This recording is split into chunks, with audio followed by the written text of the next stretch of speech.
Bienvenue sur Cambium, le podcast de l'agroforesterie. L'agroforesterie, le terme est nouveau, les pratiques sont aussi vieilles que l'agriculture. C'est un système qui est intensif en production de ressources, qui peuvent être alimentaires ou non, et finalement qui permet d'optimiser l'usage de ressources naturelles. L'agroforesterie, c'est remettre en interaction les arbres, les sols, les animaux et rassembler les acteurs de l'agriculture et de l'environnement. Pour sortir de la dépendance au pétrole, pour accroître la productivité alimentaire, pour contribuer à la régulation climatique, l'agriculture a une arme puissante, c'est l'agroforesterie. Faire de l'arbre un allié de notre agriculture, c'est le principe de l'agroforesterie. Au travers de ce podcast, suivez Étienne lors de ses rencontres avec ceux qui la mettent en pratique au quotidien. Cette émission vous est proposée par l'Association française d'agroforesterie. Bonne écoute! Bonjour Corinne, bonjour Ernest, bienvenue sur le podcast. Bonjour Étienne. Bonjour Étienne. J'aimerais qu'on commence avec un peu une introduction à la ferme et un peu son histoire. Donc peut-être que vous pourriez nous raconter qui vous êtes et comment vous êtes arrivé sur ce lieu. Donc je m'appelle Ernest Feffel, j'ai 66 ans. On est arrivé ici à cette ferme en 1966, voilà, parce qu'on est originaire de la région de Strasbourg, l'ouest de Strasbourg, dans les très bonnes terres de culture. Mais quand mon père a commencé en 1957 avec des charolaises, il cherchait à tout prix une ferme qui était d'un seul tenant et avec beaucoup de pâturage. En 66, ça s'est offert que ce lieu a été vendu aux enchères. Il a pu acquérir 170 hectares d'un seul tenant, situé au nord de la forêt d'Haguenau, donc beaucoup plus herbagé que le Corosberg. Le Corosberg, c'est les très bonnes terres de l'Eus. Voilà, alors à l'époque, il y avait quand même dans toute la région de l'Outre-Forêt dans laquelle nous nous trouvons, donc au nord d'Haguenau jusqu'à Wissembourg, donc vers la frontière allemande. C'était une région pas très dynamique du point de vue agricole. Les gens étaient beaucoup double actifs parce que c'était la région du pétrole, le Pechelbronn en fin de compte. Et donc, il a remis ces terres il a défriché à l'époque parce qu'il fallait beaucoup défricher, refaire des fossés, des drainages, parce qu'il faut quand même dire, à cette époque-là, on avait des saisons tout à fait normales. Hein. En hiver, il y avait de l'eau, en été, c'était orageux, il y avait des périodes un peu sèches, mais rien de comparable à aujourd'hui. Donc, là-bas, c'était le défrichage. Et puis remise en état, et aujourd'hui, on refait un peu le contraire, parce qu'on a quand même su, pendant toutes ces années-là, on a su garder les fossés et les haies. Les haies, à un moment donné, on a coupé du bois pour bois de chauffage des gens de l'extérieur. À un moment donné, j'en ai broyé un petit peu, mais jamais à ras, pour les tailler en fin de compte. Et maintenant que depuis que Corinne est arrivée, il y a une douzaine d'années, on n'a plus fait de broyat. On a laissé ça en place, on a laissé grandir. Et donc, les haies, elles sont aujourd'hui très efficaces et on peut jardiner, on trouve du bois. C'est vraiment un bon résultat, un joli cheminement en 60 ans, quoi. Moi, je vais me présenter aussi. Donc, moi, je suis Corinne Bloch et on est un couple recomposé, effectivement. Je suis arrivée ici il y a 12 ans. Et puis, je suis formatrice en agroécologie à la base et maître composteur. J'ai réussi à me professionnaliser dans ce métier de maître composteur. J'étais d'ailleurs le premier maître composteur de France à temps plein, payé pour ne parler que de compost. Et c'est une mission que j'ai accomplie pour une association des développements de pays pendant 6 ans. Et puis, je me suis mise à mon compte. Ce que je fais encore aujourd'hui, je fais encore des animations et des conférences et j'ai élargi mon sujet à la permaculture, au développement durable, et puis maintenant l'agroforesterie aussi. Voilà, donc moi je suis formatrice à la base et quand je suis arrivée ici chez Ernest, moi, mon école, c'était une ferme en biodynamie sur les pentes du Mont Saint-Odile, la ferme de Truttenhausen, et en Alsace, donc bien sûr. Et quand je suis arrivée ici, je me suis dit, oh, il y a un potentiel incroyable. Et Ernest était encore à l'agriculture, on va dire chimique, quoi, et chose qui m'insupportait. Et on a fait ce chemin. J'ai observé pendant 1 an ou 2, et puis petit à petit, on a cheminé vers une agriculture un peu différente. On s'est mis à cultiver autre chose et autrement, et puis vraiment à s'y prendre autrement. Et la porte d'entrée, ça a été le compost, bien sûr, puisque une des toutes premières choses qu'on a faites, c'est au lieu d'épandre le fumier pur, on a épandu le fumier composté pour limiter les dégâts de sanglier. Et c'est comme ça que j'ai réussi à convaincre Ernest de l'intérêt de la chose. Et puis pour en arriver là où on en est aujourd'hui, une belle ferme en bio et en agroforesterie. Voilà. Et aujourd'hui, donc la ferme continue avec un élevage de charolais comme votre père Ernest. Oui, donc mon père a commencé en 57 avec des charolaises. On est venu à Valbourg avec une 60aine de vaches charolaises. En 1971, on a reconverti tout le troupeau en animaux inscrits, yearbook charolais, avec pédigré. Et à 17 ans, donc quand j'avais en 74, mon père a dit, si tu te sens capable, tu prends le cheptel en main et tu pourras faire ta sélection comme tu as envie de le faire. Et donc, je me suis très spécialisé dans la sélection de pédigré full French de charolaise. Il y avait la demande un peu par l'Allemagne et puis j'ai vendu, j'ai promu la race charolaise un peu dans toute l'Europe, quoi. Surtout Europe, tout ce qui avait vers l'Est. Comme nous sommes parfaitement bilingues. Et puis aussi dans les pays baltes, en Roumanie, il fut un temps, il y a 10, 15 ans, il y a même 5 ans, on était encore pas mal dans les pays baltes. Le Covid, naturellement, a tout arrêté un peu avec les voyages. Et aujourd'hui, on a baissé un peu le cheptel. Donc, on était monté une fois à 150 mères vaches. Aujourd'hui, on est descendu à 90. Et toujours de la sélection. C'est ma passion, c'est toute ma vie. Et voilà. Et puis, on fait un peu de vente directe en viande, une fois par mois. C'est un à côté. Et puis, voilà, on arrive maintenant à l'âge où je vais transférer la ferme à quelqu'un d'autre. Et puis, on essaiera quand même de continuer un peu de continuer l'élevage charolais et puis surtout cette agroforesterie qu'on y tient beaucoup et à laisser les haies en place, à jardiner les haies, à planter encore des arbres et encore planter quelques haies transversales pour vraiment faire un super joli quadrillage. Et on est même avec la Fédération des chasseurs, on va même reconstituer une mare, un étang, quoi, dans un bas-fond qui est un peu humide pour retrouver un peu toute la biodiversité qu'il y avait à l'époque, en fin de compte. Il y a 60 ans, c'était le paradis sur Terre, d'ailleurs, dans toute l'Europe. Mais en 50, en 60 ans, il y a tellement de choses qui ont disparu, c'est de la folie.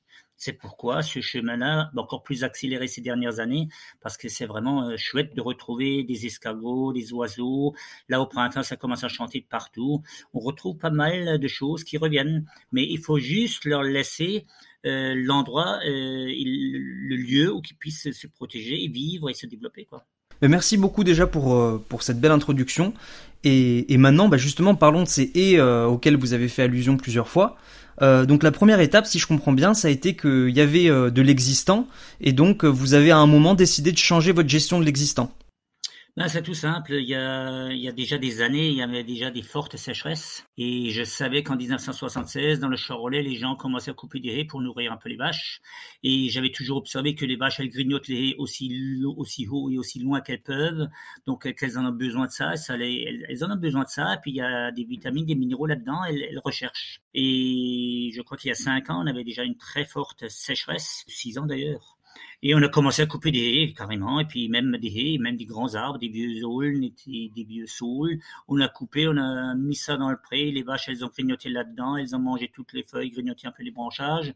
Ça, à partir du mois d'août, en principe, c'est le plus sec, et c'est là que les animaux ont besoin de nourriture, quoi. Et donc, on a coupé pas mal de bois, et ça, durant presque toutes les années.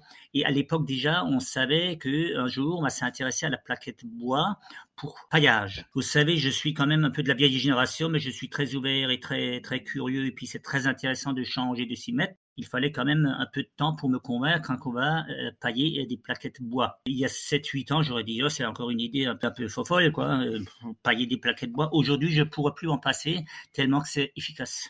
Alors donc, on a coupé des haies, sauf l'année dernière, on n'en a pas fait. Il y a 2 ans, on en a fait. Il y a 3 ans, on en a fait énormément, parce qu'il faisait une sécheresse terrible chez nous en Alsace, plus qu'ailleurs. L'année dernière, on était un peu plus chanceux avec les orages. Et cette année, à mon avis, il faut s'attendre à nouveau à un gros coup climatique, quoi.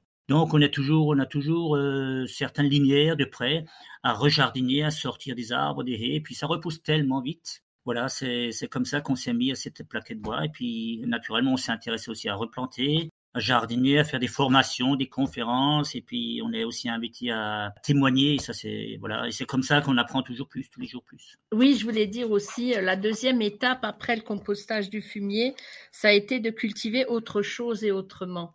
Au lieu du maïs, on est passé à la culture d'un métail complexe. Et ça a été un grand chemin aussi de recherche, parce que j'avais rencontré des éleveurs, j'avais lu des choses là-dessus, puis j'ai rencontré des éleveurs qui cultivaient 9 variétés de plantes dans le même champ. Et je trouvais ça vraiment très intéressant parce que pour moi, mon approche, c'est toujours que la loi sacrée de la nature, c'est la biodiversité.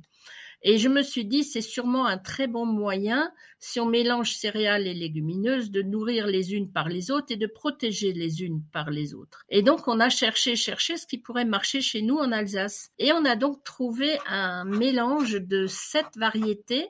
Donc, il y a 2 légumineuses, c'est le pois et la vesse. Et puis 5 céréales. Ernest, tu me corriges si je me trompe. Il y a l'épeautre, le seigle, le triticale, il y a un peu d'avoine et parfois un peu de blé. Hein, c'est ça, voilà.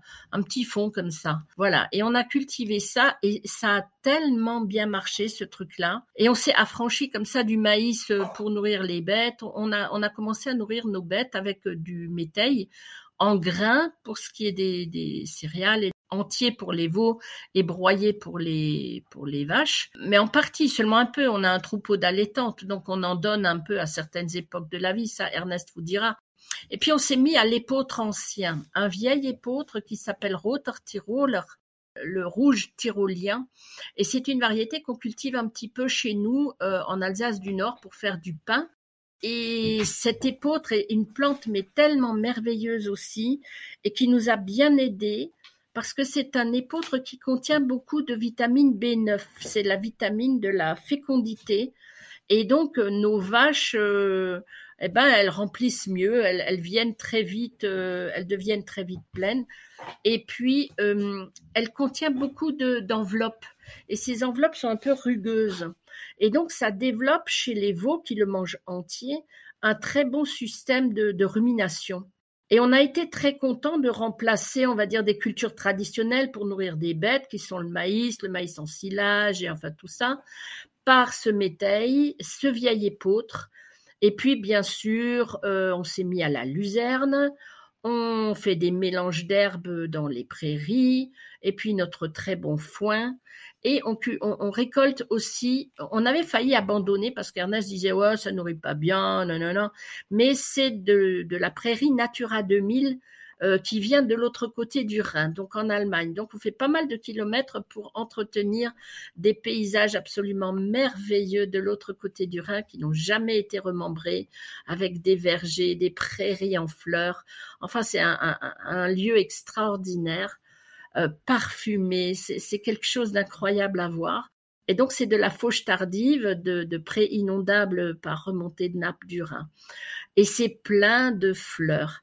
Et alors, Ernest disait, wow, ça nourrit pas ça. Mais si, ce sont des plantes médicinales. Ça sent la tisane d'herbes médicinales. Et voilà. Et c'est avec ça qu'on nourrit nos vaches. On leur donne autre chose et autrement, quoi. Voilà. Pour expliquer un petit peu de quoi on est venu et où on est allé. Alors avec tout ça, ce qui est drôle, c'est que les gens disaient « Ouais, mais si tu cultives pas de maïs, t'es pas un vrai paysan, toi. » Alors cette année, après 5 années d'application de la litière plaquette bois, on a refait du maïs qu'on n'a pas traité avec ces machins qui tuent les abeilles, non, mais avec des oligo-éléments, des bactéries, tout ça. On a semé. On a tenu les sangliers à l'écart, coup de fusil, bien sûr, évidemment. Et on a eu vraiment un résultat extraordinaire. Les agriculteurs venaient de loin pour voir ce maïs en pleine sécheresse, qui était 2 fois haut comme Ernest, qui est pas petit. Combien tu mesures ? 1,80. 1,80, voilà. Et on a fait 80 quintaux hectares, sec. Et ça, quand même, pour nous, voilà, c'est l'aboutissement d'une technique culturelle avec la litière plaquette bois à laquelle on croit maintenant. On a fait nos preuves. Voilà. Alors on va revenir à la litière plaquette bois amplement, mais avant je voulais que nos auditeurs aient une idée assez claire des systèmes agroforestiers et de leur développement. Et donc la première chose, c'est que j'ai bien compris que vous valorisiez cette ressource avec au début le couper pour du fourrage ligneux. Mais est-ce que c'était une ressource qui avait jamais disparu, ou est-ce que c'est que avant, à un moment, vous avez décidé de laisser repousser certaines zones, voire de planter comme vous le mentionniez ? Non, on n'a jamais arraché les haies, on les a laissés en place, comme je vous ai dit, on a des fois coupé par endroits, même jamais rases, on a coupé les arbres pour faire le bois de chauffage, la haie, on l'a plus ou moins tenu un peu cadrée, on a replanté maintenant les endroits qui sont un peu vides, et quand on a des clôtures pour départager les parcelles où il n'y avait pas de haie, on ne fait rien, et puis c'est que de la haie naturelle qui commence à pousser partout, et là on replante un peu au milieu. Donc, c'est vraiment des haies vieilles et bien enracinées. Il y a tout le potentiel qui est là. Parce que replanter une nouvelle haie, il faut attendre 20-30 ans pour avoir une haie un peu comme une vieille haie qui commence à produire. Donc là, nous avons beaucoup d'avance. Parce qu'on a su garder cette avance. Et ce qu'il y a aussi, on a quand même beaucoup d'endroits, on est entre 150 et 250 mètres de quadrillage. Donc, on peut encore en replanter un peu au milieu, mais c'est vachement bien quadrillé déjà et c'est ce qui est très important. Et toutes les haies, elles se relient. Ça, c'est déjà fait, c'est déjà acquis tout ça. Les intervalles entre des rangées de haies, quand elles ne dépassent pas 300 mètres, créent un microclimat. D'accord. Et en fait, chez nous, ça s'est fait naturellement entre des haies anciennes qui existaient et puis qu'on a conservé, enfin qu'Ernest a conservé, et des ripisylves. Parce qu'on a quelques cours d'eau qui traversent le domaine et ce sont nos plus belles haies, bien sûr, ce sont les ripisylves, au bord desquels poussent des saules, des aulnes, de vieux saules têtards aussi, que les amis bûcherons prenaient pour se chauffer. Seulement, ils ont tous pris 20 ou 30 ans et puis ils ont passé au fioul et au gaz. Donc, ces arbres têtards n'étaient plus recépés, les saules, pareil, n'étaient plus jardinés. Et du coup, on s'est retrouvé avec un problème d'entretien qu'on a résolu finalement en l'utilisant en litière. Et on en est très, très, très content quand on voit le rendement d'un seul saule têtard. En même pas, là, on a recépé les premiers il y a 6 ou 8 ans, mais ils sont déjà énormes. Ce sont des fontaines à bois. Moi, je les appelle comme ça, des fontaines à bois. Donc, tous les 8-10 ans, ça se recèpe. Et au bout de 10 ans, vous en avez de nouveau autant. Et encore, et encore. Et c'est un paysage, mais vraiment magnifique, quoi. Et les saules têtards sont des espèces refuges pour beaucoup de bestioles cavernicoles, des oiseaux, des chauves-souris, des petits mammifères, enfin tout ça, des papillons, des insectes, tout ça c'est un écosystème en soi, un saule têtard, hein, comme un chêne. Et donc on est très heureux d'avoir ce capital là qu'on jardine. Nous, notre idée vraiment, l'idée forte, c'est de jardiner la nature ordinaire. Voilà, c'est pas d'aller chercher notre bois dans les forêts, pas du tout, mais de jardiner la nature ordinaire. Donc, les haies, les vieilles haies, jardinons-les, redonnons-leur une nouvelle jeunesse. Je dis toujours, si on pouvait donner ça aux humains, ce serait formidable. On peut le faire pour les arbres, alors voilà quoi. C'est une belle régénération. Un arbre qui est taillé en tétard vit 4 fois plus longtemps qu'un autre s'il n'était pas taillé en tétard, vous voyez. Donc, vous garantissez un capital à très, très, très long terme. Un saule vit 200 ans ou 300 ans, multiplié par 4, ça fait 800 ans, 1200 ans de récolte. C'est colossal. On a un capital dans les mains formidable, simplement en jardinant nos haies. Alors, les saules têtards se taillent en hauteur et on peut comme ça former en tétard tous les feuillus, sauf les fruitiers, à part les noyers et les châtaigniers qui supportent mal, mais voilà, tous les feuillus se taillent en tétard. Chêne, érable, aulne, saule, tout. Je pense que c'est là que les agriculteurs doivent doivent jeter un nouveau regard sur leurs haies existantes, de les rajeunir, de les régénérer, comme ils aimeraient tant le faire pour eux-mêmes, hein. On aimerait tous pouvoir faire ça pour nous, mais pour les arbres, on peut. Voilà. Après, naturellement, c'est un autre travail. C'est un travail que on connaît plus trop. Il faut prendre un télescopique, une tronçonneuse, et puis on fait du bois. Mais aujourd'hui, quand je fais du bois, je me dis, premièrement, je peux nourrir mes vaches. Deuxièmement, je travaille pour la biodiversité, pour bien entretenir toutes ces haies. Troisièmement, j'aurai des plaquettes de bois, je peux pailler mes vaches et j'aurai un super compost pour remettre au sol. Donc, il n'y a que des avantages. En plus, la plaquette de bois dans les stabules, ça assainit énormément. Ça assèche très bien et ça assainit l'air. Donc, les animaux sont très, très bien portants. Sauf que vous ne commandez pas un camion de paille, vous faites livrer à la maison et puis vous paillez avec la pailleuse. Hein. C'est un peu plus de boulot. Mais calculer ce boulot-là, le bois revient pas très cher. C'est le boulot qui coûtera un tiers du prix de la paille, en fin de compte, si on le fait nous-mêmes, notre bois. Donc c'est quand même de l'argent qu'on économise et qu'on gagne sur cet argent, on l'investit dans le travail et dans les heures. et dans le paysage. C'est très intéressant, mais justement, je voulais vous demander, par rapport à ce fait de jardiner, une des raisons pourquoi beaucoup de gens ont arrêté aussi, c'est que c'est du temps de travail et que maintenant les surfaces qu'on cultive sont beaucoup plus importantes. Vous parliez tout à l'heure de la ferme de 170 hectares, peut-être que vous avez même plus d'hectares aujourd'hui. Donc comment est-ce que vous arrivez dans l'organisation du temps de travail, à quel moment dans l'année, et comment vous arrivez à intégrer tout cela au fait d'être éleveur par ailleurs et avoir beaucoup de travail? Est-ce que c'est ça le défi, ou est-ce que tout compte fait, ça se fait plutôt bien? Ben, il faut s'y mettre, hein. Normalement, au mois de mars, là, on a coupé un peu, on a jardiné un peu. Là, on n'avait plus trop le temps parce que c'est humide. L'automne dernier, c'était un peu très humide pour couper beaucoup de bois parce qu'on esquinte un peu trop le sol.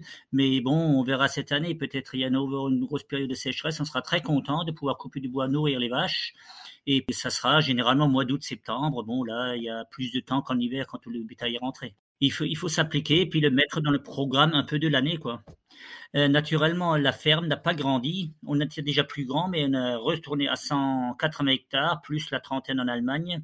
J'ai jamais voulu, moi personnellement, mon père c'était différent, mais j'ai jamais voulu agrandir la ferme. J'ai dit toujours, ce qu'on a et ce qu'on fait, on le fait très bien. L'élevage, la sélection, on le fait très bien. Il y aura assez de boulot et normalement, il y a assez de rentabilité pour faire tourner la ferme et le personnel. Ça, c'est ma conception. Vous savez, quand on a des vaches, on est de toute façon astreint tous les jours. C'est une contrainte, c'est quelque chose qu'on aime. Et quand on aime, on fait. Et quand on aime la nature, quand on aime les oiseaux, les escargots, tous les petits insectes et tout ça, quand on est capable d'observer et de voir tout ce qui bouge autour de nous et qu'on veut garder tout ce vivant, ben on fait, on ne réfléchit plus. On fait. Et puis, il y a des gens qui disent, est-ce que c'est rentable? Mais c'est quoi la rentabilité? Alors, je dis toujours, rentable pour moi, c'est de vivre dans un cadre de vie magnifique. Et j'arrive à en vivre financièrement aussi. Il faut retrouver un peu plus l'agriculture paysanne d'il y a 50, 60 ans. Le monde était magnifique à l'époque. Ernest a encore connu les hamsters en Alsace. Et il en a attrapé parce que ça pullulait. Aujourd'hui, on les réintroduit à grands coups de millions. Et les castors aussi. Ce que je voulais vous dire, le gros du travail est quand même fait au moment où on change les poteaux de clôture et les barbelés. Parce que les poteaux pourrissent, les barbelés rouillent. Alors, quand on renouvelle comme ça une clôture, on en a des kilomètres, hein, on en profite pour jardiner derrière. Et puis, on se met à jour pour les 8-10 prochaines années, on va dire. Voilà. Mais on ne récolte pas que ce bois-là. On trouve aussi du bois ailleurs. Par exemple, là, on a eu un forestier qui nous a contactés parce qu'ils ont planté des épicéas à trop basse altitude.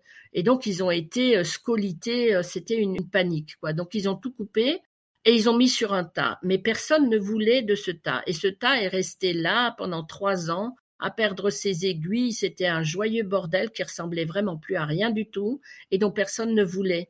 Et en fait, il nous a demandé, est-ce que vous pourriez le vouloir? On a dit, ben ouais. Et donc, on a envoyé le broyeur, c'est un entrepreneur qui a un broyeur, on l'a envoyé sur place, il a broyé tout ça, on l'a ramené à la ferme, on se le fait même livrer par camion, hein, par la même entreprise, et on a intégré ça dans la litière de feuillus. Et ça s'est bien passé, très bien passé. On n'en met pas plus que 20%, faut reconnaître, parce que les épicéas et les résineux contiennent une molécule qui est antigerminative. Ce qui fait que si on sème du blé dans un compost avec beaucoup d'épicéas broyés jeunes, eh ben ça germe très mal. Ça marche aussi pour le touillat d'ailleurs. Voilà. Donc en fait, on a eu ce cas-là. Et puis on a d'autres sources encore qui sont de la sciure d'un monsieur qui tourne des manches d'outils pour les veaux, par exemple, c'est de la sciure, ou le SDEA qui a la concession d'entretenir les berges de rivière, qui nous fait des gros tas, et c'est nous qui prenons la suite, toujours pareil, broyeur camion, quoi. Voilà. Et puis par exemple, on a une ou deux scieries à portée de main qui coupent donc les planches et du bois, et là on récupère l'écorce. Voilà, tout ça c'est vachement bien. L'écorce on laisse un peu composter et puis on le remet dans nos andins et puis on mélange tout ça. Ce que je voudrais encore dire, tout à l'heure on avait parlé donc du bois et de la nourriture des vaches, etc. Un mot clé dans ma vie, de tout temps dans ma vie, c'est cultiver varié et nourrir et manger varié, très varié, le plus varié que possible. Quand vous variez les aliments, quand vous variez les mélanges de céréales à l'extérieur, rien de mono. Le mono, c'est tueur. Il faut varier. La nature, elle fonctionne en varié. Et quand tout est bien varié, vous retrouvez beaucoup d'équilibre en tous sens. Et par exemple, mes vaches, cette année par exemple, on ne nourrit pas de minéraux. Il y a du sel gemme, toujours à volonté, du sel normal à lécher. Et tout le reste, il y a de l'hypôtre pour les vaches, un petit hypôtre pur. Et puis tout le reste, c'est première coupe, prairie naturelle, prairie temporaire, deuxième coupe, troisième coupe. Il y a de la luzerne, il y a du natura demi, et tout ça, c'est nourri varié. Une fois de ci, une fois de ça, une fois de ça. Et on a des résultats impeccables. On a déjà fait saillir, on a les naissances, elles commencent fin novembre. Toutes les vaches qui ont belé décembre, janvier jusqu'à mi-février, elles ont tous déjà été fécondées parce qu'elles viennent tout naturellement en chaleur et sans apport extérieur. Donc le varié, c'est très important. Et faire rentrer de la bonne nourriture. Ça, c'est aussi un point très important. C'est pourquoi le pressage, le fanage, la fauche, la météo, tout ça, c'est assez pointilleux. Donc j'ai vraiment envie qu'on aille à la litière, mais juste avant ça, je voulais que vous nous expliquiez de manière un peu chronologique la séquence d'intervention. Donc si j'ai bien compris jusqu'à là, généralement vous allez essayer de venir intervenir sur la haie au mois d'août ou de septembre pour que les bêtes puissent aussi manger parce que c'est le moment dont elles en ont besoin. Et après, est-ce que vous pouvez nous expliquer à quel moment, enfin comment est-ce que vous organisez la logistique autour des branches, le broyage, etc. pour qu'on ait un peu une idée de à quoi ça ressemble sur la saison? Donc jusqu'à présent, on a surtout coupé beaucoup août-septembre, des fois aussi au mois de mars. Donc au mois de mars, naturellement, c'est pas pour nourrir les animaux, c'est pour couper le bois pour les plaquettes. Et les vaches, quand elles se nourrissent à l'extérieur, à un moment donné, on prend le télescopique, on pousse tout ça sur des grands tas. Donc ça, par exemple, si cet été on devait en couper pour nourrir les vaches, on va broyer ça l'été prochain ou l'automne prochain. Donc on laisse ça en place pendant 1 an pour que ça sèche bien et puis c'est broyé 1 an plus tard. C'est la meilleure méthode, quoi. Et une fois que c'est broyé, ça refermente un peu, mais ça sèche très vite en fermentation. Parce que le bois, c'est creux, ça ne chauffe jamais de trop, il n'y a pas de risque d'incendie. Ça chauffe à 60-65 degrés au maximum. Au-dessus, il y a une croûte qui se forme où il y a toute la vapeur d'eau qui remonte, et puis à l'intérieur, ça sèche. Donc, ce qu'on coupe au printemps, bon, là, on a coupé un petit peu, on va sûrement le broyer en automne et puis le mélanger avec le vieux bois de l'année dernière. Et voilà, ça c'est la chronologie. On met les plaquettes en place. Dès qu'on rentre les animaux, on met 10-15 cm au fond. On laisse un peu salir tout ce compost, ces plaquettes. Après, on commence à pailler. Donc, on fait du millefeuille. C'est la meilleure méthode qu'on a trouvée. Au début, on a fait du pur. Au début, on a fait trop haut. Donc, un millefeuille. Donc, généralement, 2 fois par semaine, on passe avec le télescopique, avec le godet. Bon, il faut savoir un peu manier la machine. Et on épand donc 5, ça dépend, 5, 10, 7, 8 cm de broye à bois sur toute la surface. Et donc les 2 jours ou 3 jours on met une couche de paille avec la pailleuse. Et ça, ainsi de suite. Nos vaches, elles sont en stabulation libre, donc toutes couchées en zone libre sur du sec. Elles sont enfermées dans un cornadis qui est surélevé à 40-50 cm. Donc là où elles sont enfermées 1 fois par jour, elles mangent quand même 2-3 heures et tout le reste du temps, elles les mangent aussi. Donc il y a quand même beaucoup de bouse derrière les vaches. Et là, c'est mou. Et là, on rajoute du copeau beaucoup plus souvent pour que ça reste toujours sec. Alors des fois, là, à cet endroit-là, il y a 1,20 m de copeaux, mais aucun problème d'enfoncement, aucun problème de fermentation, tout ça, c'est très asséché. Et c'est là que les copeaux, ils prennent le plus de bouse, le plus d'énergie de la vache. Et tout ça mélangé avec tout le reste quand on charge le fumier, c'est mis en andin à l'extérieur et c'est repassé 15 jours, 3 semaines avant d'épandre ce compost. C'est mélangé avec un reteneur d'andin de fumier, quoi, pour faire une marchandise très homogène et que ça fermente encore un bon coup. Et donc au niveau sanitaire, vous êtes très content de la litière, c'est-à-dire au niveau du résultat sur l'hygiène. Ouais. Très très très content. Absolument. Et puis le côté aussi qui est très intéressant, c'est qu'avant de commencer avec la litière plaquette bois, on avait quand même des cas de grippe, des affections respiratoires, parfois peut-être un nombril aussi, et puis on a eu des problèmes de santé qui, je trouve, quand même, se sont bien améliorés avec cette litière plaquette bois. Je cherchais contre les grippes et les affections respiratoires une solution à base d'huile essentielle. Seulement, ça coûte vraiment très, très cher et puis nos stabulations sont vraiment vastes et je trouvais pas de solution qui soit abordable. Et en fait, quand on épand de la litière plaquette bois, parce qu'elle contient des huiles essentielles. Tous les bois contiennent des huiles essentielles, ça s'appelle des terpènes, et ces terpènes assainissent l'air ambiant. De ce fait, les affections respiratoires chez les veaux, bon, on en a toujours, mais beaucoup, beaucoup moins. Ça va beaucoup mieux. Les vaches, elles sont tellement propres, elles ont à peine les pieds sales, vous voyez, sauf si elles se couchent dans une bouse, évidemment. Mais autrement, elles sont propres, mais propres, blanches. Il n'y a aucune mauvaise odeur. Je pourrais tenir une réunion, mettre des tables et des chaises au milieu de l'étable avec 1 mètre de fumier. Derrière les cornadis, on ne sentirait rien. Ça sent rien, ça sent vraiment, il n'y a aucune odeur d'ammoniac. Et tout ça, pour des veaux, des petits veaux, et même l'animal en général, et le paysan et l'agriculteur, bah, c'est excellent d'avoir un air propre à respirer, quoi.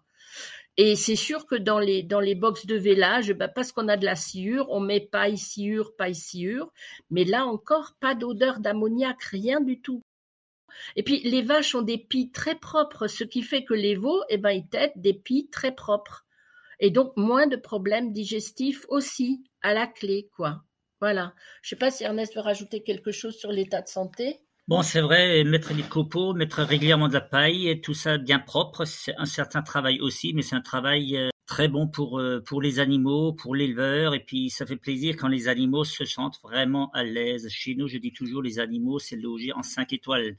En été, c'est pareil, quand il fait très chaud, etc., tout le monde est couché sous l'ombre. Le matin à 8h, tout le monde est déjà couché sous l'ombre. Elles ont bien mangé, et puis toute la journée, elles se reposent. Qu'est-ce que vous voulez de plus beau, hein? C'est superbe. Et alors, on n'a pas de problème de pattes. Avec les copeaux, tout le monde disait « Ah là là, vous allez avoir des problèmes de pattes, ça va se mettre dans les ongles. » Non, rien du tout, pas une fois. Elles savent très bien. Alors, ce sont des copeaux qui font 3-4 cm de long. C'est la grille la plus fine que peut broyer notre prestataire. Alors, certes, ça dure un peu plus longtemps que si on broyait à 8 ou à 10, mais la qualité est là. Vraiment, on n'a aucun problème de santé. Au contraire, ça résout des problèmes de santé. Des problèmes d'agronomie aussi, d'ailleurs. Et je veux dire, tout va bien pour nous. Encore une précision, quand on broie ce bois qu'on a coupé pour les vaches, donc il y a beaucoup de branches, il y a beaucoup de brindilles. Au printemps, on récupère encore des branchages, on a un peu élagué certaines haies. Chez nous, tout ça, c'est un gros tas déjà de petites branches. Quand tout ça c'est broyé, quand c'est très sec, il y a beaucoup de fin là-dedans. Donc tout ça, c'est mélangé. C'est pas des copeaux, des plaquettes qu'on utilise pour la chaudière. C'est déjà, il y a quand même beaucoup de fin là-dedans, et c'est ça ce qui est très intéressant. Ça aspire encore beaucoup plus, quoi. Et ça fait une différence de coût, parce que la qualité chaudière, elle est à 70 ou 80 euros tonne. Chez nous, comme il y a du mishmash, il y a de tout, du tout fin, de la poussière, des aiguilles de sapin, enfin tout ce que vous voulez. On plafonne à 30, 35, peut-être 40 maintenant euros tonne avec l'augmentation du prix de l'essence. Mais enfin, on est loin des 60, 70, 90 euros tonne pour la paille. Vraiment, ou 120, quand on a eu ces grosses sécheresses, la paille en Alsace est montée à 110, 120 euros tonne, et nous, on était à 30 avec notre plaquette bois. Il faut quand même préciser qu'une tonne de plaquette bois, ça équivaut à une tonne de paille. Donc, vous pouvez faire le calcul, parce qu'une tonne de plaquettes bois, c'est à peu près un bon 3 mètres cubes de plaquettes. Donc, avec 3 mètres cubes de plaquettes, on peut déjà alimenter une certaine surface. Du coup, maintenant, on peut venir aussi à la partie compostage. Vous avez déjà mentionné le côté retourneur d'andin. Ma première question, c'était en termes de vitesse de décomposition par rapport à la paille. Est-ce qu'il y a besoin d'un compostage plus long, ou est-ce qu'au final, vous êtes resté un peu sur les mêmes cycles? Alors, je vous explique que c'est pas toujours si simple, parce que nous sommes quand même encore en région tempérée et on a des saisons. Et le fumier qu'on produit, le compost qu'on produit, c'est quand même qu'en hiver, en principe, décembre à début avril. Et donc, voilà, on a sorti le fumier décembre, cet hiver, on a pu rallonger avec les copeaux, on a sorti 2 fois le fumier en fin de compte. Là, on sort peut-être un peu une 3e fois, et puis après c'est fini. Et ce fumier frais de décembre et janvier, on l'a composté il y a 3-4 semaines, et on l'a épandu aujourd'hui, on n'en y pend encore. Si on pouvait encore le laisser un peu plus longtemps, ça serait peut-être encore mieux, mais c'est pas évident. Sinon, après, on peut plus rentrer. C'est surtout pour les prés au printemps. Pour les cultures, ça sera en automne. Donc, pour les cultures, c'est le fumier qu'on sort au mois d'avril, donc le dernier dans les stabules. Il est prévu pour l'automne, après la moisson. Là, c'est peut-être composté ou ça mûrit un peu plus longtemps. Sinon, si on voulait vraiment rallonger un peu le temps de de compostage, il faudrait tout le fumier de cet hiver, il faudrait le réserver pour l'automne prochain ou pour le printemps prochain. Et le printemps prochain, le fumier, le compost, il aura un an d'âge. Pour moi, autant tout ce que j'ai appris et vu, c'est un peu trop vieux. Donc, on avait aussi le problème des sangliers parce qu'on a expandu aussi des fois du fumier, mais non composté à l'époque. En automne, quand les animaux rentrent et quand il y a une période où on pouvait rouler à peu près sur les terres, on a sorti le fumier, mais c'était un régal pour les sangliers après parce que tous les vers de terre sont remontés. Donc ça, on l'a arrêté. On sort le compost en général mi-fin mars. Sur les prés surtout temporaires et quelques prés permanents, parce qu'on ne peut pas en mettre partout, sinon il en faudrait beaucoup plus. Parce qu'il faut quand même se dire, on a pas mal de prairies permanentes tout au long de la forêt d'Haguenau, parce qu'on est encadré par la forêt d'Haguenau. Là, les vaches, elles broutent tout le temps en été, et tout ce que la vache, elle exporte, tout ce qu'elle broute, elle remet dans le sol en fin de compte. Ce sont des prairies naturelles qui sont très riches, mais il y a les vaches qui broutent tout le temps. Mais en tout cas, au moment où vous épandez ce fumier composté, vous n'avez pas de souci de copeaux de bois pas décomposés qui reviendraient après quand vous coupez du foin. Je veux dire, c'est suffisamment décomposé pour que ce soit acceptable, quoi. C'est acceptable. Dans les prairies temporaires, donc dans les prairies naturelles où broutent les vaches, tout ça, ça se décompose au fur et à mesure puisqu'on ne récolte pas. Dans les temporaires, effectivement, c'est vrai, on retrouve quelques copeaux dans la mangeoire. Ce ne sont pas des corps étrangers, on n'a jamais eu de souci de ce côté-là. Et puis les quelques copeaux qu'on retrouve dans la mangeoire, on nettoie toutes les mangeoires tous les jours, on le remet dans le fumier. Ça dépend aussi des printemps. On a eu quand même ces dernières années, sauf exception, des printemps assez secs. Alors quand on épand le fumier maintenant et qu'il ne pleut plus beaucoup jusqu'à la récolte de l'herbe qui peut être fin mai, donc dans 2 mois, des fois on retrouve un peu plus le bois. C'est une période plus humide, le bois il descend plus dans le sol, il mycorhize encore plus vite. Voilà, au printemps, quand on retrouve du bois, là, c'est épandu. Si vous venez là mi-avril, fin avril, vous soulevez un peu les plaquettes de bois. Toutes les plaquettes, elles sentent le champignon et c'est mycorhizé par en dessous. C'est fantastique. Quand vous avez des champignons comme ça, vous pouvez dire le sol, tout ça, ça fonctionne. Alors récolter, bon, on va pas ramasser trop à ras pour récolter tout le bois. Le bois, ça prend un certain temps, c'est vrai. Mais si vous revenez 1 an plus tard et vous n'avez pas épandu du compost depuis, vous ne trouvez plus rien. Le sol, il travaille. Les vers de terre, ils travaillent. Tout ça, ça travaille. Moi, j'aime à dire que même si on n'est pas un compost jeune et pas très bien décomposé, la terre termine le travail. Parce que les plaquettes, elles sont complètement imprégnées, elles sont humides, les champignons font leur travail. Pour nous, le but, c'est vraiment de faire une agriculture du carbone. Les agriculteurs ont longtemps raisonné NPK. Et nous, on raisonne carbone, parce que le carbone se décompose en azote à long terme, mais entre-temps, il nourrit tous les mycéliums du sol. Et avoir un sol riche en mycélium, c'est vraiment une garantie de stockage de l'eau. Et dans ces périodes de sécheresse qu'on traverse, même nous ici en Alsace, absolument incroyable. On a eu l'été dernier 43 degrés à l'ombre au mois de juin. Alors ça, pour l'Alsace, c'est incroyable. Et on a eu autrefois des 30 degrés, mais c'était des canicules effroyables qui étaient suivies d'orages. Et là, on a 43 degrés à l'ombre et pas d'orage et pas de pluie pendant des mois. Mais ça n'existe pas, ça, chez nous, quoi. Hein. Donc, en fait, si, maintenant, c'est comme ça. C'est ça, le changement climatique. Et donc, en fait, on se dit que plus on pourra stocker de l'eau dans les sols à travers ces populations de mycélium, et mieux ça vaudra. Et effectivement, cette année, on a été résilient en matière de fourrage. On n'a plus du tout acheté de fourrage, alors que la première année où on s'y était mis, on a passé toute notre prime de conversion bio en achat de fourrage. Et cette année, on n'a pas acheté une seule botte, quoi. Donc, ça veut dire que c'est quand même très, très efficace, tout ça.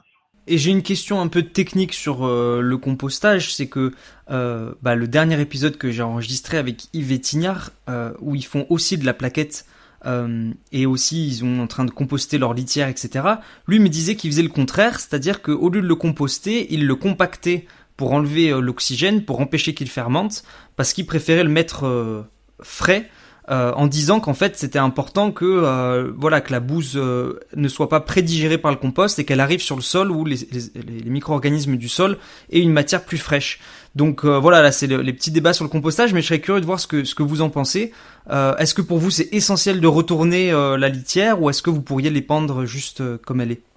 Alors, en tant que maître composteur, je me permets de répondre que le sol est aérobie et que ce qu'il aime, c'est des bactéries et des champignons et des mycéliums aérobies. Des bactéries dans un compost et des êtres vivants dans un compost, il y en a quand même 1 milliard par gramme. Et des mycéliums, il y en a 1 kilomètre par centimètre cube. Donc, si on veut nourrir le sol avec ce qui lui convient le mieux, c'est-à-dire des bactéries, des mycéliums qui lui correspondent complètement et qu'il va pouvoir assimiler très vite et très bien, je crois qu'il faut rester dans la même configuration. C'est un petit peu la différence entre épandre, par exemple, du digestat de méthaniseurs anaérobies, qui sont des bactéries de pourriture, hein, je dirais ça comme ça. C'est comme si on vous nourrissait, vous, finalement, avec de la pourriture. Mais la terre, elle est aérobie. Elle veut fonctionner avec de l'aérobiose. Et nous, on essaye par tous les moyens de s'en rapprocher pour que la nourriture soit la plus adaptée possible aux 10 premiers centimètres du sol. Et je rappelle quand même que la vie sur Terre, toute la vie sur Terre, tout ça dépend des 10 premiers centimètres du sol. Alors nous, on essaye de coopérer. On coopère avec cette faune, avec cette flore. Quand on épand notre compost, c'est pas comme on va l'engluer avec du digestat ou du purin, vous voyez. Nous, tout ça, c'est du terreau, c'est de la terre, c'est déjà prédigéré. La terre l'assimile très très vite, les plantes l'assimilent très très vite, se développent. On n'a aucun problème de maladie dans nos plantes. Justement, de passer en bio, vous savez, quand vous avez des maladies, des champignons, des je ne sais pas tout quoi, des fusarioses, et j'en sais. Enfin, bref, voilà. Nous, on veut absolument éviter ça. On va prévenir ça. On dit toujours, un sol sain, ça donne des légumes sains et ça donne des céréales saines. Et pour obtenir un sol sain, on va lui donner ce qui lui plaît et ce qui lui convient le mieux. Ça, c'est notre philosophie. Et c'est pour ça qu'on nourrit notre sol avec un compost aérobie. Et pour revenir un petit peu à la spécificité du copeau de bois, ce qui est intéressant, c'est que du coup, vous dites qu'il y a vraiment eu des résultats agronomiques supérieurs une fois que la litière était composée de plaquettes plutôt que de paille, ou est-ce que en fait c'est n'importe quelle litière compostée? Ah oui, clairement. Alors je l'ai testé, figurez-vous, parce que j'ai rencontré des étudiants d'une université agricole en Allemagne, et je leur ai dit, qu'est-ce que vous feriez avec un compost comme ça? Là, il m'a dit, mais madame, des légumes gourmands aussi. Essayez voir le céleri, essayez voir le poireau. Alors je l'ai testé, effectivement, j'ai une parcelle de test, comme c'est mon métier. J'enseigne la permaculture, les jardins en lasagne, etc., etc. Donc j'ai essayé, j'ai mis ce compost-là dans le sol, j'ai planté des céleris. C'était un sol qui avait été très peu cultivé, c'était une placette vraiment, je veux dire, expérimentale et toute neuve, un sol pas jardiné, enfin rien du tout. Et en fait, j'ai eu des céleris, mais de la grosseur d'un ballon de football. Et juteux, pas creux du tout, quoi. Énorme en une saison, quoi. Sur un sol pauvre, pas terrible du tout. Enfin, rien, c'était pas un sol jardiné. Mes poireaux, mais magnifiques, quoi. Et je me suis dit, bon, ok, ça marche. Et c'est comme ça qu'on a commencé à l'utiliser dans nos céréales, dans nos prairies. Alors, on n'a pas fait d'analyse. Vous savez, au départ, on savait pas trop ce qu'on faisait. On y allait au pif, hein, comme ça, un petit peu de manière empirique, comme le font les agriculteurs. Hein, on fait des essais.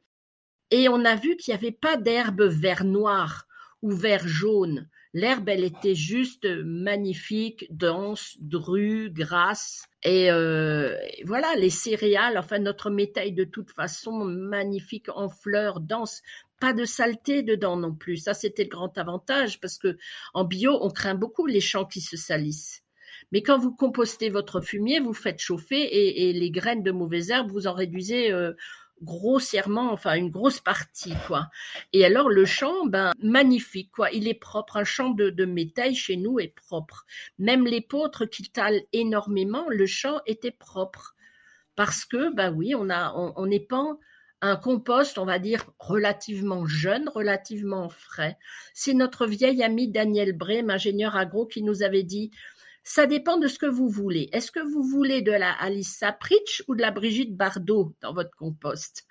Alors, pour les gens de notre âge, ça veut dire ce que ça veut dire. Alice Sapritch était une vieille comédienne acariâtre, voilà. Et Brigitte Bardot, tout le monde connaît, dans ses jeunes années, voilà. Et il nous recommandait chaudement d'utiliser un compost plein de vigueur et jeune, quoi. Voilà. Et c'est ce qu'on a fait. Et franchement, agronomiquement, on en est très, très satisfait.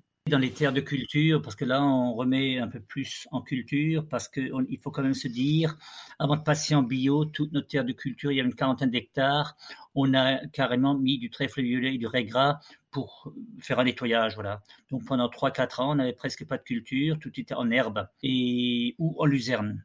Et là, on remet tout ça au fur et à mesure en culture et on travaille le sol que superficiellement. Donc, on travaille à disque, éventuellement à patte doigt et puis pour faire la finition herse rotative. Et c'est tout.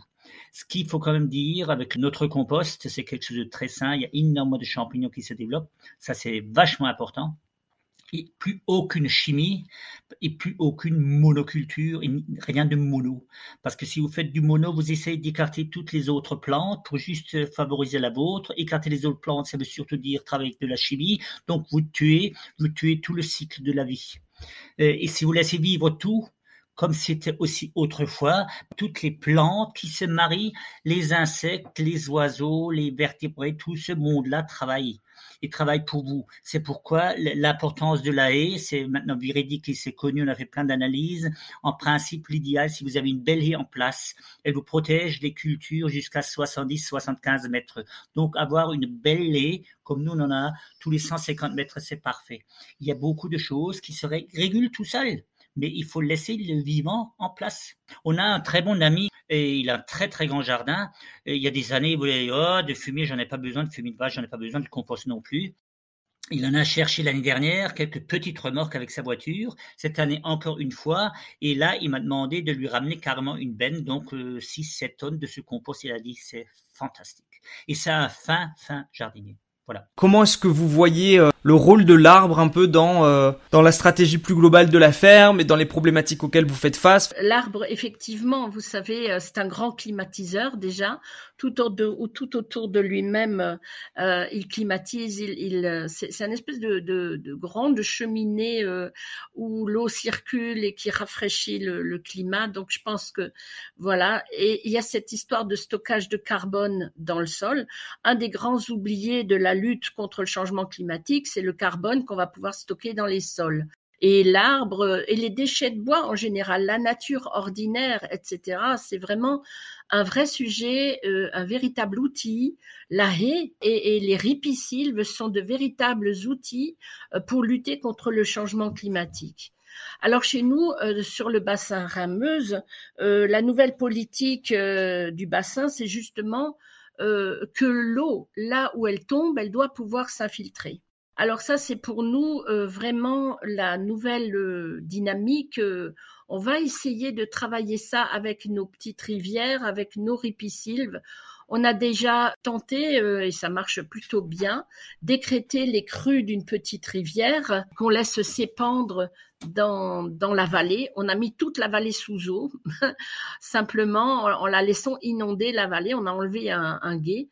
Et puis, tous les copains agriculteurs disent « Mais vous êtes fous, il faut drainer, il faut enlever ça, ça va pas. » Mais non, écrêter une crue quand ça dure que 2-3 jours, ça ne nuit absolument pas à la ripisylve, au contraire, tout va bien. Et l'eau a le temps de s'infiltrer dans le sol. On essaye maintenant de travailler avec l'arbre dans le sol, ce bon carbone dans le sol, pour favoriser l'infiltration de l'eau dans les sols.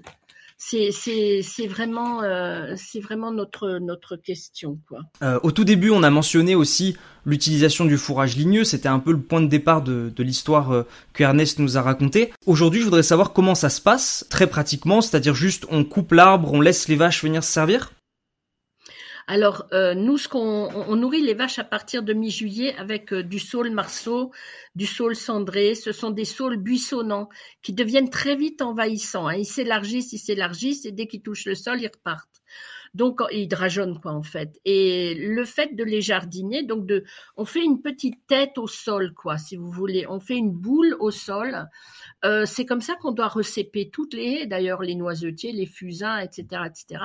Et donc ces saules buissonnants, on les retaille au sol et on sort ces branches du fossé avec le télescopique, on les pose là, on les distribue dans les troupeaux par remorque entière. Les vaches mangent tout ce qu'elles peuvent et tout ce qu'elles veulent. C'est très très riche en minéraux d'ailleurs et en vitamines. C'est quelque chose de très important, surtout que fin août, elles se préparent déjà au prochain vélage. Et donc elles ont besoin de minéraux et de refaire le plein comme ça. Après, quand elles ont fini de tout manger, et on fait ça aussi d'ailleurs avec des aulnes ou avec des saules plus grands, mais on aime bien recéper nos haies de saules marceaux et cendrées, ces petits buissons de haies qui deviennent vite encombrants quoi, pour le nourrissage des vaches. Et donc après, on prend toutes ces branches qu'elles n'ont pas mangées, on en fait un tas, et puis quand le broyeur vient, on va dire au mois d'octobre, novembre, par là, il broie tout ça, et puis ça se passe très bien. D'accord. Donc ça vous gêne pas en fait ces tas de branches, ils sont dans des parcelles qui sont suffisamment grandes et finalement c'est pas un souci outre mesure quoi. Non. Exactement. Non, ça gêne pas du tout et les vaches elles s'y frottent, elles s'y grattent, voilà. Et puis vous savez quand on coupe du bois en hiver, quand les vaches sortent après au printemps, c'est la première des choses qu'elles vont aller manger, c'est les bois des haies, les jeunes bourgeons, les jeunes pousses et puis les petites branches fines de ces grands tas de bois qu'on a coupés pendant l'hiver, les petites branches terminales toutes fines là, elles grignotent après tout l'été. Pendant que le bois sèche, c'est leur ration de minéraux. Ça nous économise aussi d'acheter des seaux alléchés de minéraux ou je sais pas quoi. Voilà. Pour nous, tout est dans l'arbre. Le côté fourrager, pour nous, il est central et important. Et c'est aussi pour ça qu'on est bien content de ne plus tailler nos haies. C'est nos vaches qui taillent nos haies autour des pâturages. Bon, il y a quand même un point essentiel, toutes les haies sont clôturées, sauf là où il y a des cultures, elles ne sont pas clôturées, donc là on peut y travailler facilement. Normalement, les vaches, il ne faut pas les laisser rentrer dans les haies, sinon elles bousillent toutes les petits plants, etc. C'est bien clôturé, la vache, elle fait le jardinage latéral et horizontal, aussi haut qu'elle arrive, donc ça fait parapluie et parasol. Parapluie quand il pleut et parasol quand c'est fait très chaud, elles sont en dessous, elles se couchent. Et c'est très important. Sinon, à un moment donné, avec des charolaises, avec des cornes, des grands animaux, vous n'avez plus d'eux, elles esquintent un peu tout, quoi. Surtout les saules, elles mangeraient tous les saules, quoi. Et même les grands arbres, on aime bien avoir chacun sa place, voilà.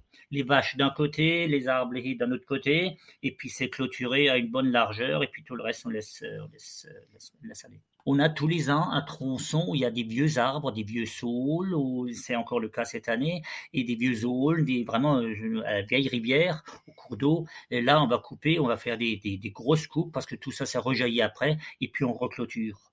Et donc, ces gros arbres, ça nous donne quand même du volume.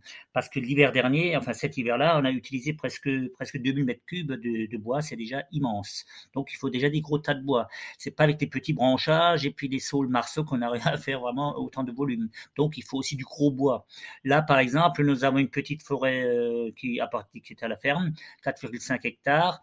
On y était juste avant-hier. Il y a pas mal de bois qui est tombé, aussi des aules, des saules, du bois tendre qui est tombé. C'est du bois mort. Celui-là, on va le sortir et puis on va le broyer pour l'hiver prochain. C'est du bois tendre, du bois tendre. D'accord. Mais tout compte fait, si vous deviez être totalement autonome sur la quantité de bois que vous passez sur la litière, est-ce qu'il faudrait avoir encore plus de haies, tout compte fait ? Oui, on a quand même à peu près, je dirais, entre 8 et 10 kilomètres de haies, aussi le long des rivières, etc. Tout ça, ça pousse. Là, on a fait donc des répicilves, donc des saules qu'on a coupés en tétard il y a 5 ans. D'ici 3-4 ans, on pourrait tout recouper sans problème. Il y a tellement de rejets, et puis des rejets, il y a des saules qui ont 10 à 15 à 20 rejets, et des rejets qui vont faire 20-25 cm d'ici quelques années. Alors, si vous prenez tous ces rejets, et par rapport à un seul tronc de saule, ça fera presque la même quantité. C'est impressionnant comme ça pousse. Si ça ne pousse plus, il n'y aura plus rien qui va pousser. Parce qu'ils ont toujours les pieds dans l'eau ou dans l'humidité en profondeur, même si le petit cours d'eau, il assèche en été, mais il y aura toujours encore des réserves. C'est impressionnant comme ce bois, ça pousse tout seul. Il y a juste à récolter. Et récolter intelligemment. Parce que quand on coupe des arbres ou quand on coupe des haies, on coupe jamais tout ras, jamais. Parce qu'il y a plein de petits plants, plein de petits arbres qui sont par-ci, par-là, même dans les ronces, il y a des petits chênes qui reviennent, etc. On nettoie un peu autour et hop, là, c'est parti.